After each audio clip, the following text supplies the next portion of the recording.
श्री हरि के चरणों में आपकी प्रेम भक्ति बढ़ती जाए। बोले हरे कृष्णा। तो आज के हम कक्षा में शुरू करते हैं कि इस प्रकार से कल हमने वर्णन किया कैसे महाराज परीक्षित के द्वारा जो शमीक ऋषि जी हैं उनका अपमान हुआ और किस प्रकार से महाराज परीक्षित बड़े दुखी और बड़े चिंता में थे, बड़े परेशान थे, क्योंकि उनको नहीं पता था कि मेरे द्वारा जो किया गया ये कार्य है ये कितना खतरनाक है, अर्थात मैंने अनजाने में कौन सा गलती कर दिया है। तो ये बहुत बड़ा जो है पश्चाताप उन सबको हो रहा था। किनको? परीक्षित महाराज को। लेकिन तभी ही जो चार जो कुमार हैं, कौन? सरंगी बालक आकर के महाराज परीक्षित को क्या करता है? श्राप देता है। कहता है कि आप क्या सोचते हो कि धर्म के रक्षक भगवान इस जगत में नहीं रहे या धनुधारी अर्जुन नहीं रहे इस जगत में, तो आप कुछ भी करोगे। बल बस्ती जबरदस्ती क्या रंगदारी कराओगे क्या? अर्थात क्या आप अपनी मर्जी से कुछ भी गुंडागर्दी करोगे और आप सोचते हो कि हम सहन कर लेंगे? ऐसा कदापि नहीं होगा। क्यों? क्योंकि ये जो हम लोग देखते हैं जगत में, इस जगत का जो रचना हुई है, शिला जी भी लिखते हैं, भागवत में वर्णन भी है कि वो काम के ऊपर हुई इस जगत की रचना, इच्छाओं के ऊपर हुई इस जगत में। अर्थात जब हमारी चेतना हो जाती है कृष्ण में, तो संसार के जो रस है ना वो सबके सब फीके हो जाते हैं, उनमें कोई रस नहीं, स्वाद नहीं है वास्तव में। जी, जिनके लोग पागल हो रखे हैं संसार में, उसमें कुछ है ही नहीं। अगर देखा जाए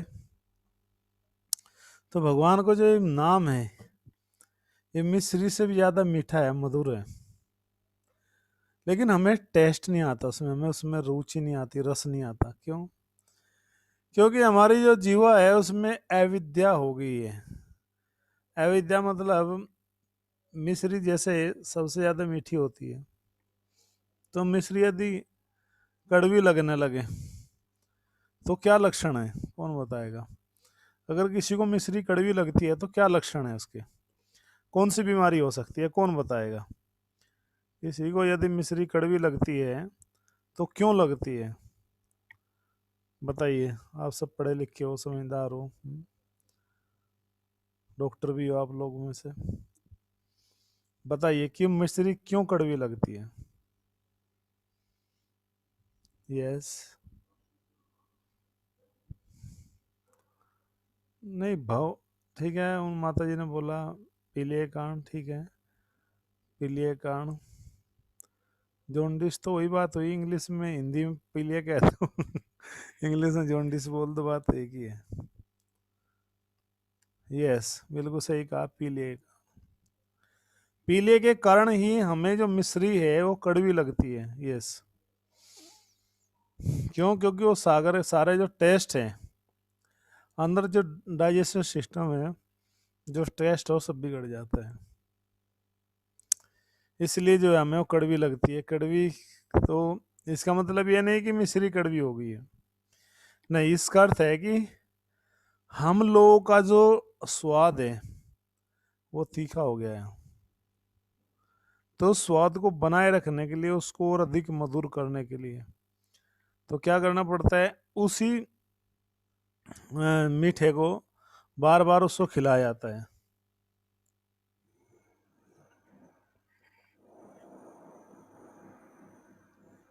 क्योंकि वो जो मीठा है वही उसके इलाज होने, अर्थात वही उसका क्योर कर सकता है, उस बीमारी को मीठा ही ठीक कर सकता है। अर्थात भले ही कड़वा लग रहा हो, लेकिन फिर भी उसको खाते जाना है, खाते जाना, लेते जाना है, तभी जाकर वो ठीक हो सकता है, अन्यथा वो ठीक नहीं हो सकता। इसी तरह से भले ही हमें इस नाम में रुचि ना आ रही हो, अच्छा ना लग रहा हो, स्वाद ना लग रहा हो, है बहुत सारी चीजें हो सकती है जो हमने छोड़ दी है, भक्ति करते रहते हैं लेकिन उनकी याद आ सकती है। क्या जमाना था कि अभी हम चाट पकौड़ी ठेली के ऊपर खड़े होकर के खाया करते थे। क्या जमाना था कि हम स्कूल से छोले भटूरे चाउमीन घर में पैक करके लाते थे, शाम को खाते थे। क्या जमाना था कि हम चटनी अपने पास ही रखते थे पर्सनल। सब छूट गया। खट्टा लोग जो है ना संसार में, एक कमाल की बात बताता हूँ मैं आपसे। लोग इस संसार में जो तीखा है ना बहुत कम खाने वाले हैं, मीठा भी खाने वाले कम ही है, लेकिन खट्टे खाने वालों की बहुत संख्या है संसार में। खट्टा क्यों खाते हैं? क्योंकि खट्टा जो होता है वो तीखे और मीठे का मिश्रण है, बीच का है ना, मिला देते हैं, खट्टा है। क्योंकि इस जगत में लोग की ये स्थिति है, जो दुख है वो माना कड़वा, जो सुख है माना मीठा, लेकिन जो खट्टा है ना, पूरी टाइम हम लोग बोलते थे कि जिंदगी का मजा खट्टे में ही है। ऐसे बोलते थे, उसका रियलाइजेशन नहीं था, बोलते थे बस ऐसे ही, लेकिन अब समझ में आया वास्तव में खट्टा ही है। क्योंकि हम दोनों के बीच में रहना चाहते हैं ना, हम भगवत धाम जाना चाहते, ना हम इस संसार में रहना चाहते। बस खाओ पियो मौज करो, कल किसने देखा है। ये संसार की स्थिति है। इसको बोलते हैं अज्ञानता की स्थिति में व्यक्ति ऐसा सोचता है। तो ये अज्ञानता की स्थिति से बाहर निकलने का जो सर्वोपरि जो एक रास्ता है, जो माध्यम है, वो है कि आत्म साक्षात्कार की ओर बढ़ना। अर्थात जीवन की जो हमारी जो इंद्रिया है, जो हमारी सेंसेज है, जो हमें अलग अलग कार्यों में लगा के रखती है, उनको नियंत्रण रखना, उनके ऊपर कंट्रोल बना के रखना, वो सिद्धि है जीवन की। अगर वो नहीं कर पाए तो बहुत मुश्किल हो जाएगा, बहुत मुश्किल हो जाएगा इस जगत में जीना भी और रहना भी। आज संसार में क्यों समस्या है लोगों के मन में? चारों तरफ आप, अगर आपने टीवी खोल लिया और वो भी न्यूज़ चैनल लगा लिया कोई, तो सर में दर्द हो जाएगा। कुछ भी देखो चारों तरफ पूरा हाहाकार मचा हुआ है, सब कुछ चारों तरफ देखते हैं। कभी कभी हम लोग भी प्रभावित होते हैं इस चीज़ से। क्यों? देखते हैं गलत हो रहा है तो बोलने को मन करता है। ऐसा लगता है कि मैं नहीं बोलूँगा तो शायद मैं अपना कर्तव्य नहीं निभा रहा हूँ। बिल्कुल निभाना चाहिए कर्तव्य, बोलना भी चाहिए, लेकिन किस चीज़ के लिए? जिससे हमारी भगवत भक्ति और लोगों के जीवन में चेतना आती हो, उन चीज़ों पे हमें ध्यान देना चाहिए। तो ये सब चीज़ें, ये रियलाइजेशन, ये सब चीज़ें कैसे आएगी? जब हम एक पर्टिकुलर चीज़ पे सोचेंगे, एक सही दिशा में सोचेंगे, एक जीवन के उद्देश्य के विषय में सोचेंगे। वास्तव में जो है जीवन में सबसे पहले एक काम ही करना होता है, व्यक्ति को जीवन का लक्ष्य तय करना, और वही पूरा जीवन निकल जाता है, हम उस उद्देश्य को तय नहीं कर पाते। ये नहीं समझ पाते जीवन हमारा किस ओर जा रहा है, कहाँ जा रहा है हमारा जीवन, क्यों जा रहे हैं हम लोग, किस रास्ते पे क्यों बढ़ रहे हैं। बस ये सामने वाला व्यक्ति दौड़ रहा है तो मैं भी दौड़ूंगा, इसने ऐसा कर दे मैं भी दौड़ूंगा। अरे भैया रुको रुको, सुनो तो, क्यों दौड़ रहे हो? पता नहीं जी, दूसरे को देख करके दौड़ रहे हैं, अपने को कौन सा सरदर्दी है, दौड़ने तो हम भी दौड़ते हैं। तो इस जगत में सब कुछ ऐसे चलता रहता है। तो यहाँ पर पता लगता है कि इस प्रकार से जो है उस उद्देश्य को जान करके, ये बातें मैंने क्यों बताई अभी 5 मिनट में, मैं इसलिए बताई आपसे बातें कि हम अपने जीवन को यदि उद्देश्य को तय कर लिया तो सब कुछ बहुत ठीक हो जाएगा। समस्या आएगी लेकिन पता रहेगा मंजिल कहाँ है। जैसे महाराज परीक्षित को जैसे ही पता चला कि अब मुझे श्राप मिल गया है, 7 दिन के अंदर तक्षक सांप आएगा, वो मुझे काट लेगा, मेरी मृत्यु होगी, तो उन्होंने जरा सा भी प्रतीक्षा नहीं की, जरा सा भी वेट नहीं किया, तुरंत अपनी मंत्रिमंडल को बुलाया और अपने बड़े ज्येष्ठ जो कौन थे, परीक्षित महाराज के सबसे बड़े बेटे कौन है बताइए, कौन बताएगा? और कितने पुत्र है? बस नाम तो बता नहीं पाऊंगा, लेकिन कितने पुत्र है और सबसे बड़ा बेटा कौन है? चलो सबसे बड़े बेटे का नाम बता दो। तो उसको जो है क्या किया, राज किया जी। थैंक यू राधा चित्र प्रभु दास की जय। यस, मीनाक्षी मलिक माता जी की जय। जन्म में जय। 5 नंबर नहीं थे, चार चार पुत्र थे प्रभु जी। मैंने बताया था, लिखवाने के लिए बोला था, राधा चित्र प्रभु नोट कर लिया करो। 4 पुत्र से सबसे बड़े थे, और जन्म में जय के भी फिर 2 पुत्र हुए थे। ज्ञानी, ज्ञाग्निक और शतानिक। तो इस प्रकार से उनको बुलाया, उनका राज तिलक किया, और जैसे ही राज तिलक किया उनका, तो तुरंत जय जंगलों में चले गए, राजपाट जय छोड़ करके चले गए इस खोज में कि जीवन क्यों मिला है। ये बहुत आवश्यक है जीवन में। जीवन में एक निश्चित समय बना लेना कि भाई अब मेरे जो है जीवन में जो है मतलब क्या लक्ष्य है, क्या मुझे करना चाहिए। इस प्रकार से जब जैसे उनके मन में कल क्रोध आया था, उन्होंने जो है धनुष बाण सर्प उठाया और मुनि के कंधे पर डाल दिया था। इस प्रकार से जो है वे लौटने समय जो सोचने लगे कि मैंने जो है इस प्रकार से अपनी इंद्रिय को वशीभूत होकर दी। ये सब बातें परीक्षित महाराज के मन में बार बार आ रही थी। और जो है फिर तभी उनका बालक था, उस राजा, उस मुनि का जो है, मुनि का पुत्र था, श्रृंगी नाम का है, उसने कहा था शासक पापों को तो देखो। जो अधिपति दास है, सिद्धांत के अनुसार यदि कोई जो है कह रहे कि कौरवों तथा द्वार के रखवाले कुत्तों की तरह जो है स्वामी पर पाप करते हो, यानी कि तुम्हें शर्म नहीं आती, तुम राजा होकर के ऐसे मेरे पिता का अपमान किया, मैं भी तुम्हें नहीं छोड़ूंगा। राजा की संतान ने शुरू से द्वार रक्षक या कुत्ते के रूप में नियुक्त किया। बहुत लंबा संवाद है, वहां पर डांट रहे हैं वो बालक है। मैंने थोड़ा सा कुछ आगे का बोल दिया आपको, जबकि ये बोलना था कि वो जो है क्या क्या बोला उसने। उसने बोला कि किस प्रकार से जो है आधार पर कुत्ते घर में घुसकर जो है स्वामी की थाली में से जो है खाने का दावा करते हैं। तो नक्षत्रों की स्थिति है। इस तरह से शब्दों में डांट लगा। आजकल है किसी की हिम्मत, कोई आकर के राजा को क्या रे, एक मंत्री तो छोड़ दो, एक संतरी तो छोड़ दो, एक छोटे से पुलिस वाले को कोई ऐसा कह के दिखा दे, 10-5 धारा लगाएंगे, डाल देंगे जेल में, फिरेगा कुछ सामंत करता हो। हिम्मत कैसे हुई तुम्हें कानून हाथ लेने। और यहाँ चक्रवर्ती सम्राट को एक छोटा सा बालक कह रहा है, बताइए। संपूर्ण पृथ्वी के चक्रवर्ती सम्राट है। मानो जो है जैसे रोनाल्ड ट्रंप को जो है एक भिखारी डांट रहा हो, फिर भी वे सुनते रहे। ये राजा होते हैं, ये राजाओं की परिभाषा है, ऐसे होते हैं राजा।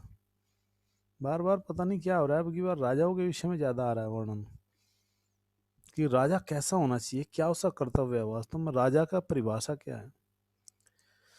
तो राजन सुनते रहे, एक भी शब्द उल्टा नहीं कहा उन्होंने। ये नहीं कहा कि arrest him and hang him till death, पकड़ो इसको और फांसी पे चढ़ा दो। बहुत बोलता है हमारे सामने बोलने की हिम्मत है। सरकार हमारी, गवर्नमेंट हमारी, तुम क्या बिगाड़ लोगे। लगाओ 2-4 धारा, पकड़ो इसको जो है, डालो जेल में जो है, और लगा दो आरोप ये दंगे भड़का रहा था यहाँ समाज में, ये प्रदेश में दंगे भड़काना चाह रहा है, पकड़ो इनको।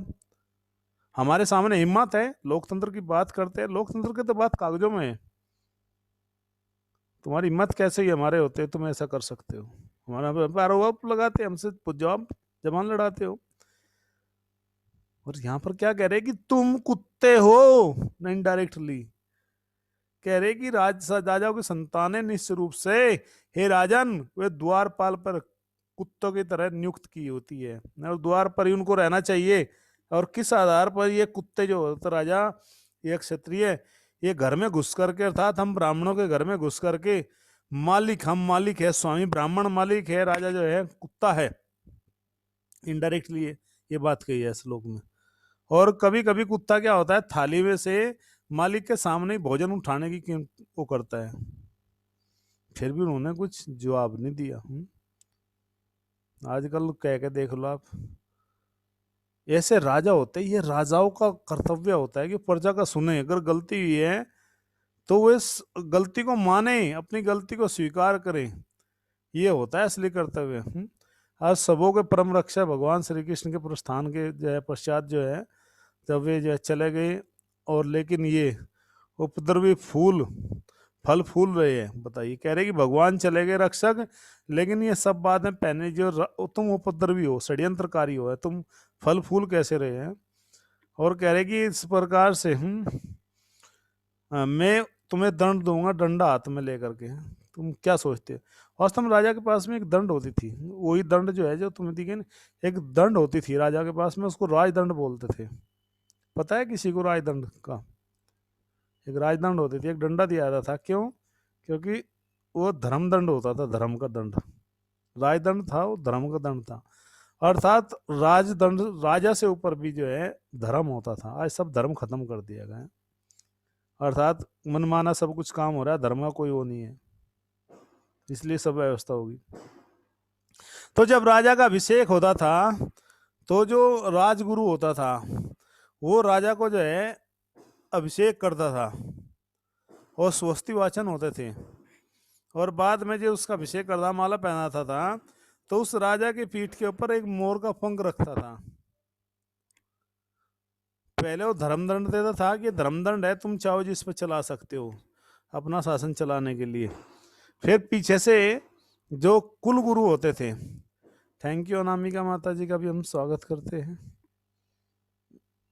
और तभी जो है वो अभिषेक के बाद में दंड देता था कि तुम्हारे पास ये पावर है। इंग्लिश में पोएट थी द मर्सी, द मर्सी जो है शेक्सपियर की पोएट है, शेक्सपियर की, और किसी ने पढ़ी द मर्सी, 10th क्लास में थी यूपी बोर्ड में, शेक्सपियर की जो है।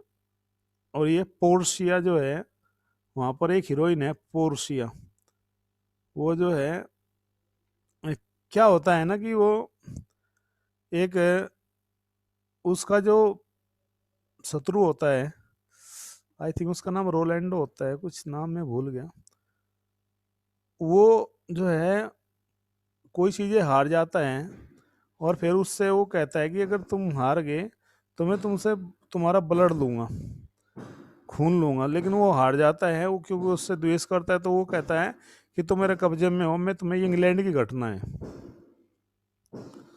तो एक नाटक लिखा है, नाटक का नाम जानते हैं कोई?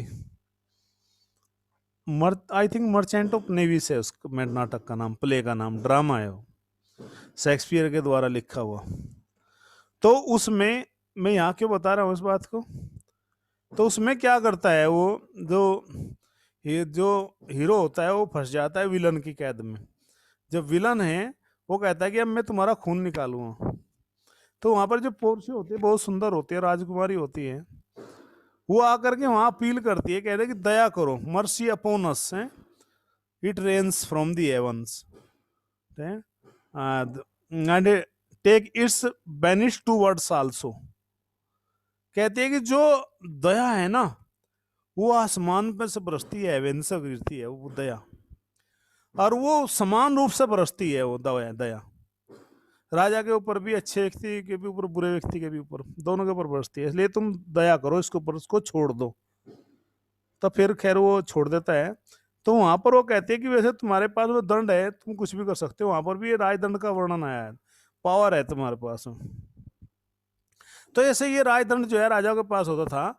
जब जब कुलगुरु जो है अभिषेक करता था और दंड हाथ में देता था, तो उस राजा की पीठ के ऊपर, पीछे जो पीठ है उसके ऊपर मोर का पंख रखता था और कहता था कि हे राजन, तुम्हारे पास में राजदंड भले ही आ गया हो, पावर आ गई हो, लेकिन धर्मो असिपि ही इति दंडमस्ति ही, लेकिन धर्म का जो दंड है, धर्म का जो चाबुक है, वो तुम्हारे ऊपर भी चलता है। तुम निरंकुश मत हो जाना, क्योंकि ये मत सोच लेना कि हमें कोई रोकने वाला नहीं है, तुम्हारे ऊपर भी चलता है, और तुम जनता के सेवक हो, स्वामी नहीं हो। ये बात कोई कह के दिखा था आज के टाइम, तुम जनता के सेवक हो, स्वामी नहीं हो, और तुम्हें उनकी हर चीज का ध्यान रखना राजन। अगर तुम्हारे राज्य में एक भी व्यक्ति भूखा सोता है तो तुम्हारी जिम्मेदारी है, तुम्हें दंडित होना पड़ेगा। इसलिए वीर विक्रमादित्य जी, विक्रमादित्य जी की तो कहानी सुनी होगी आपने। विक्रमादित्य जी किसके भाई थे? विक्रमजीत, विक्रमादित्य जिनके नाम पर सदी का नाम चलता है ना, सदी, विक्रम संवत, विक्रम संवत सुना होगा आप लोगों ने नाम। किसके भाई थे विक्रमादित्य जी? विक्रमादित्य, विक्रम विक्रम थे लेकिन वे आदित्य थे, उन जैसा कोई दूसरा राजा इतिहास में नहीं हुआ उनको, इसलिए आदित्य बोलते, आदित्य, विक्रमादित्य। सुना होगा इतिहास में नाम, किस किसी ने सुना है? आप लोग बताते भी नहीं, बोलते भी नहीं। तो वो राजा पब्लिक के बीच में रात में भेष बदल के घूमता था कि मैं देखूं मेरे राज्य में कोई व्यक्ति दुखी तो नहीं है, आजकल तो राजा बेस इसलिए बदलता है कि कोई मेरे सामने आके मुझे पहचाना ना ले। यस, थैंक यू माता जी, बिल्कुल सही है। भर्तरी के छोटे भाई थे, इनको राजा भर्तरी ने अपनी पत्नी के कहने पर महल से निकाल दिया था, जंगलों में भेज दिया था, जो है इनको बाहर निकाल करके। क्यों? क्योंकि उन्होंने जो है उनकी जो भाभी थी, अब मैं क्या बताऊं, इतनी कहानी आ जाती बीच बीच में, सब सुनाने का मन भी करता है, लेकिन क्या करे, समय का थोड़ा कबाव है, पता नहीं सुनाई है ना सुनाई। तो एक बहुत अच्छी स्टोरी है, वास्तव में भारत का एक बहुत बड़ा इतिहास है, बहुत सुंदर कहानी है। बताओ सुनाए कि ना सुनाए? भर्तरी की सुनाए तो आप कहोगे तो सुनाएंगे, नहीं तो हम आगे बढ़ेंगे। तो वे विक्रमादित्य थे, और राजा पब्लिक के बीच में वेश बदले घूमते थे। भगवान श्री रामचंद्र जी भी वेश बदल के घूमते थे। ऐसे महान राजा थे, कोई दुखी तो नहीं है।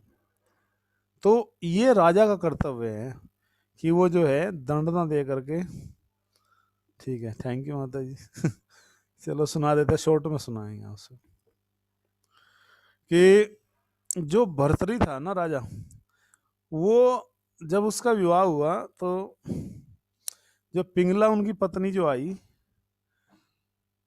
वो बहुत सुंदर थी। ठीक है, सुनाते हैं। इतनी सुंदर थी, इतनी सुंदर थी कि मतलब मैं तुलना नहीं कर सकता किसी से, हद से ज्यादा सुंदर थी। सुंदर इसलिए थी कि राजा भर्तरी ने अपनी पत्नी की सुंदरता को देख करके 100 शतक लिखे थे, 100 श्लोक लिखे थे। एक शतक लिखा था श्लोकों का, शतक, सौंदर्य शतक।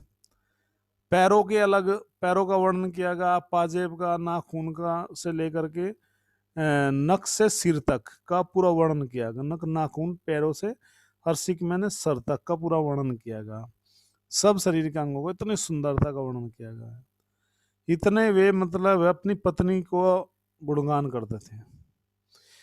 लेकिन जो उनकी पत्नी थी पिंगला, वो वास्तव में भर्तरी से प्रेम नहीं करती थी, वो दिखावे के लिए थी बस खाली। तो कैसे महान महान राजाओं ने भी कैसे चीजों को जस्टिफाई किया, कैसे जीवन में हुआ लोगों को। तो उसका जो छोटा भाई था विक्रम, उसको पता लगा, जो शहर का जो कोतवाल था मतलब जो रानी थी हर शहर का कोतवाल को मतलब उनको पता लगा इस तरह से ये इंटीमेट जो है, मतलब जो है मिलते हैं। तो उन्होंने जो है कहा कि ये गलत है भाभी, ऐसा मत करो तुम। तो बोली नहीं, बिल्कुल गलत जो है।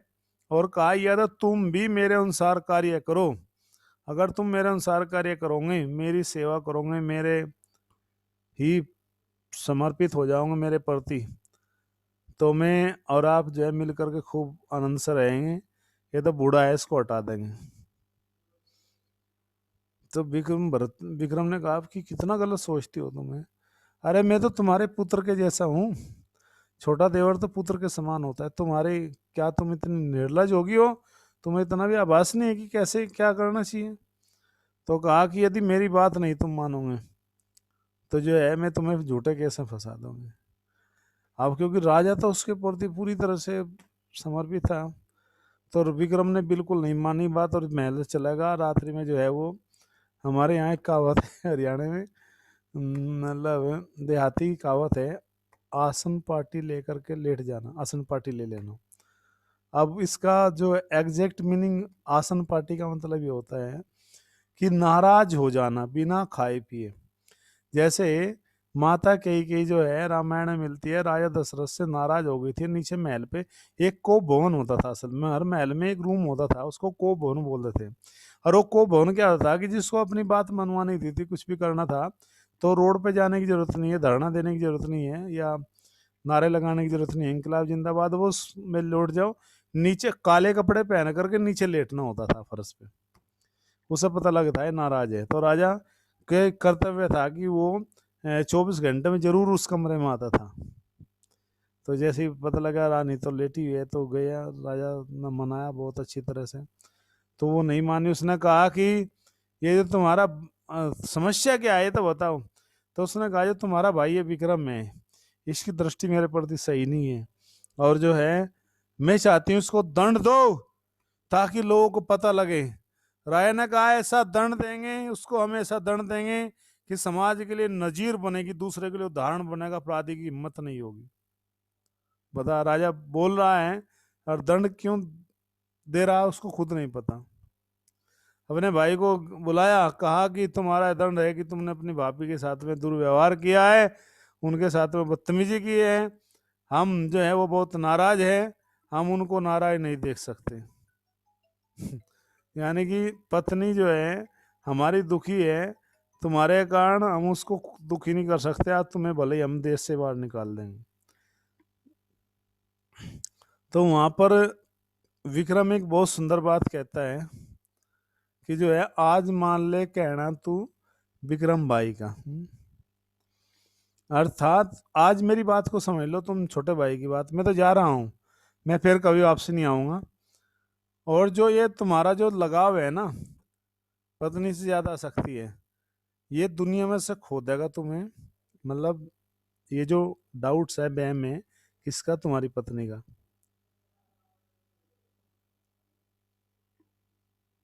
वो आसन पट्टी होता है, पार्टी नहीं होता वो। सुषमा माता जी लिख रही है आसन पार्टी, पार्टी नहीं पट्टी, आसन पट्टी, PATTI पट्टी। यानी कि आसन को नीचे बिछा लेना, पट्टी पे, नीचे जमीन पर।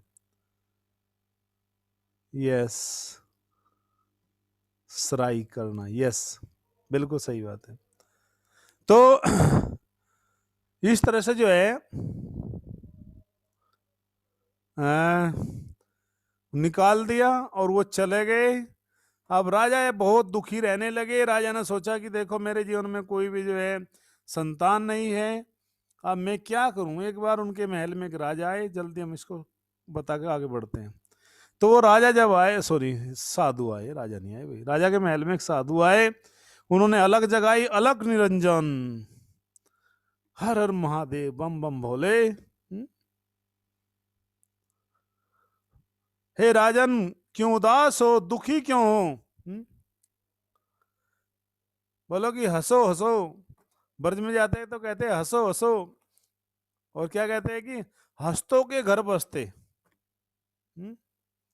हंसतों के घर बसते, जो हंसते हैं उनके घर बसते हैं। हंसो हंसो, हंसतों के घर बसते, जो हंसते हैं उनके घर बसते हैं। और जिनके घर हंसते, और जिनके घर बसते हैं, क्या वो कभी हंसते हैं?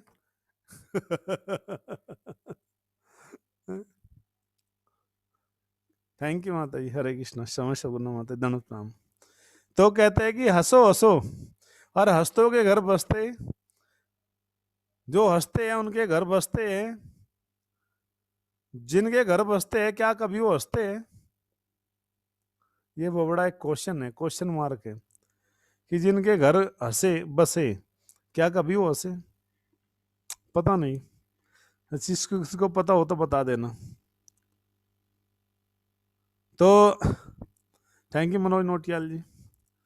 तो संसार इस तरह से है कि व्यक्ति के घर बसो ना बसो, वो कभी हंस नहीं सकता है। संसार इस तरह चक्र से बना हुआ है, हजारों टेंशन परेशानी रहती है लोगों को। तो राजा ने क्यों दुखी हो, कहा कि संतान नहीं है। क्या होगा इस राज रजवाड़ा, ये राज रजवाड़े, नौकर चाकर, महल, हवेली, खजाना, सब कुछ, घोड़े हाथी, महल दुशाले, क्या होगा इनका जब कोई बरतने वाला ही नहीं है? तो ऋषि ने कहा घबराते क्यों, समस्या बताओ। बोला संतान नहीं है। कहा संतान नहीं है, वास्तव में संतान नहीं है आपके भाग्य में जी। बोला संतान मेरे भाग्य में नहीं है। बोला बिल्कुल भी नहीं है। तुम्हारा जो भाई त्रिविक्रम था ना, वो संतान थी उसके भाग्य में, लेकिन उसको तुमने निकाल दिया, अब कौन क्या होगा? तो राजा ने कहा मेरे भाग्य में नहीं है, कोई बात नहीं, अरे आप ऋषि हो, आचार्य हो, आपके आशीर्वाद से क्या नहीं हो सकता, आप कृपा करो। तो कहा ठीक है, उन्होंने एक फल निकाला, दिया। ऋषि को पता था कि कुछ छोने वाला तो है नहीं, हमने भी कृपा कर दी तो आगे कृपा लेने वाला भी तो होना चाहिए। राजा बड़ा प्रसन्न हुआ और लेकर के गया पत्नी के पास में, पिंगला ये बहुत सुंदर फल है, इसको तुम खा लो। तो हाँ बिल्कुल बिल्कुल रख दीजिए, इसको खा लेती हूँ मैं, बिल्कुल मैं खा लूंगी, आप रख दीजिए। लेकिन उसने फल नहीं खाया। एक घटना और बताई थी हमने, किसी ने अपनी पत्नी को ले जा करके फल दिया था, तो उसने भी वो फल नहीं खाया था। कौन थी वो जिसने फल नहीं खाया था और बोल दिया कि मैंने तो खा लिया था? वो फल जो है गौशाला में भिजवा दिया, गाय को खिला दिया, खुद नहीं खा। कौन थी जिन्होंने नहीं खाया था फल वो? यस, थैंक यू माता जी, धुंधली। यस, सुभाष श्रीवास्तव माता जी, बिल्कुल धुंधली। हाँ, धुंधुकारी की माँ, यस बिल्कुल, मधु माता जी ने बहुत सुंदर लिखा है, थैंक यू। राजची परिवार सब भक्तों का भी। तो यही सेम स्थिति हुई किसके साथ में? राजा भर्तहरि के साथ में। तो वो फल उसने शाम को जब उसका वो जो डेटिंग पे जब वो मिले, तो उस कोतवाल को उसने फल दिया, कहा कि ये फल तुम खा लो। बोला तुम क्यों नहीं खा रही हो? बोला कि एक्चुअली वो फल एक तरह से अमर होने का भी था फल वो, कि जो खाएगा वो अमर हो जाएगा, संतान के लिए भी था और अमर होने का भी था। बोले कि तुम अमर हो जाओगे, तुम फिर बुढ़ापा नहीं आएगा, तुम, मैं देखना चाहती हूँ हमेशा कि तुम नौजवान रहो। ये संसार में एक बहुत बड़ी एक टेंडेंसी, एक प्रवृत्ति है, कोई बुरा मत मानना, लेकिन मैं बता देता हूँ। मतलब यदि किसी का, आप तो सब भक्त हो, वैष्णव हो, आप तो समझते हो, यदि किसी का कोई जीवन साथी बूढ़ा होने लगे ना, तो उसका अटैचमेंट खत्म होने लगता है। मतलब कोई बुरा मत मानना, सॉरी, ये प्रभुपाद जी ने भी एक बार ये जगह मेंशन की है बात है, किसी भक्त को बताया था कि जवानी में 25 साल तक व्यक्ति को विवाह कर लेना चाहिए, और जो है जो लोग 30 40 50 की उम्र में करते हैं, 50 साल तो उसका घर छोड़ना होता है। तो उस वक्त ने पूछा, प्रभुपाद जी क्या फर्क पड़ता है, 40 में कर लेंगे? बोला कि देखो समस्या पता क्या आएगी, प्रभुपाद जी बहुत अच्छी तरह समझाया, वहाँ पर कोई गलत चीज़ नहीं है, भागवत में भी आ जाएगा कि तुम्हारी पत्नी होगी 18 की, तुम होंगे 40, हो कितना डिफरेंस हो जाएगा। मोहल्ले वाले निकलते पूछेंगे कि अंकल जी कहाँ जा रहे हैं आप, तो आपको बुरा लगेगा। तो बहुत सारी चीज़ें हो जाएगी, वो एक समय पर ही होना चाहिए, एक मैचिंग ही होना चाहिए प्रॉपर विवाह, वही अच्छा विवाह मानेगा जिसमें आयु जो है, एक जो पुरुष है उसकी आयु जो है 3 से 5 साल का गैप होना चाहिए बस। 3 3 साल सबसे बेस्ट है, 2 या 3 साल का गैप होना चाहिए, 18 21, ये अच्छा मैचिंग है। तो तुम्हारा देखो इतना जीवन जा रहा है, अब तुम बूढ़े हो जाओगे, और मैं नहीं चाहती कि तुम बूढ़े हो, कुछ भी हो जाओ तुम, मैं हमेशा चाहती हूँ कि तुम हमेशा जवान रहो। जीवन साथी कोई दूसरे को बूढ़ा नहीं देखना चाहता, लेकिन क्या करे, बूढ़ा होना पड़ता है। तो उसने वो फल ले लिया। अब समस्या क्या थी कि वो भी उससे पैसे उतारता था, मतलब वो भी उससे प्रेम नहीं करता था रानी से सचमुच। उसका जो आसक्ति थी वो किसी और एक नगर वधु थी गांव, उस नगर में, उससे उसने उसको जाकर फल दिया। बोला प्रिय ये फल ले लो, बहुत अच्छी तरह मुझे मिला है, ये अमर फल है, तुम बोला क्यों? बोला कि तुम अमर हो जाएंगे, जवान रहोगी हमेशा, कितना तुम्हारा नाम है, धन है, जवान रहो, क्या रखा है जीवन में। तो उसने वो ले लिया, कहा ठीक है। वो जब रात में सोचा कि मैं इसको खाऊं उस फल को, तो वो जो वेश्या थी, तो उसने सोचा कि ये कोतवाल क्या समझता है अपने आप को, होशियार समझता है क्या, देखो ये फल इसको तो नहीं मिला पक्का। तो उसने पता किया कि ये रानी ने दिया है इसको फल, और रानी को राजा ने दिया है। तो उसको जो देखो वेश्या उसको दया आ गई राजा के ऊपर। क्या दया आई कि देखो राजा कितना अच्छा है, कितना धर्मात्मा है, उसने अपनी उस मतलब नालायक चुड़ैल पत्नी को देना चाहा फल।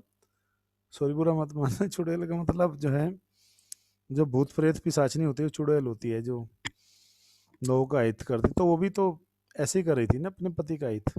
सॉरी बुरा मत मानना कोई, क्या करे, कुछ शब्द ऐसे है कि जो सटीक बैठते हैं लेकिन लोगों को बुरे लग जाते हैं।